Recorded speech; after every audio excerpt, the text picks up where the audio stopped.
Équation du premier degré à une inconnue, première vidéo, pour voir le vocabulaire concernant le chapitre 30. Nous allons commencer avec une égalité qui va mettre tout le monde d'accord, je pense. Si on dit que 2 plus 3 est égal à 5, eh bien nous allons dire que cette égalité est une égalité qui est toujours vraie.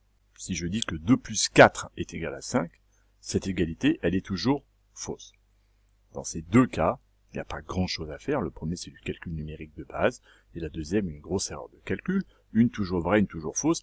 Il n'y a pas grande discussion. Et l'égalité x plus 3 est égale à 5. Elle est une égalité qui peut parfois être vraie, parfois être fausse. Cela va dépendre de la valeur que je vais donner à la variable x. Il y a donc une différence entre mes deux premiers calculs, qui ne faisaient pas intervenir de lettres, et ma troisième égalité qui fait intervenir une. C'est ce qu'on appelle une équation. Une égalité qui fait intervenir une ou plusieurs variables, lettres, ici x, on appellera ça une équation. Le nombre 2, il rend l'égalité qui est ici vraie, parce que 2 plus 3 est égal à 5. Et on dira donc que 2 est une solution de l'équation. Le terme solution est donc un mot à retenir. Nous avons donc défini ce qu'est une équation, nous avons défini ce qu'est une solution d'une équation. Discutons quelques instants des différents types d'équations que nous allons pouvoir rencontrer. Si on écrit 4x plus 1 qui est égal à 2, c'est donc bien une équation puisqu'il y a x, donc une lettre, du premier degré à une inconnue. Voilà deux éléments qui vont compléter le terme d'équation. Premier degré, le degré d'une équation, c'est la plus grande puissance de ma variable. Ici, x est des puissances 1, donc on dira une équation du premier degré. Et on peut déterminer aussi un nombre d'inconnues. Ici, il n'y a qu'une seule lettre, donc du premier degré à une inconnue. Et nous pouvons varier un tout petit peu les plaisirs pour décliner les différentes situations. Cette équation 4x carré moins 5x plus 1 est égal à 2 est une équation du second degré. Pourquoi second degré? Parce qu'il y a un x carré ici.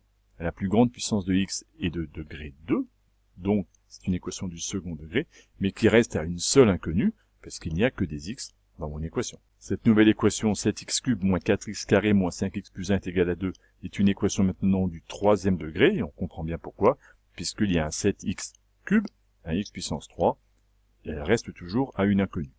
Ce qu'il faut comprendre à un autre niveau, quand on commence à résoudre des équations, c'est que l'exposant de x le plus élevé, donc le degré de mon équation, complexifie fortement la résolution de mon équation.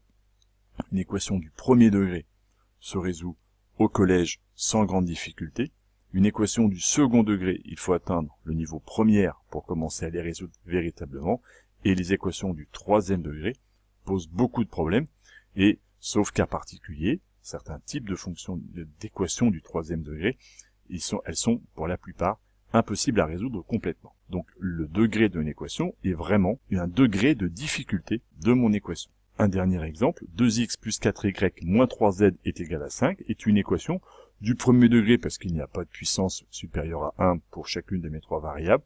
Par contre, on observe qu'il y a trois inconnues. On peut utiliser le terme d'inconnu ou le terme de variable qui peuvent être synonymes à notre niveau. Et donc x, y et z, trois variables, trois inconnues.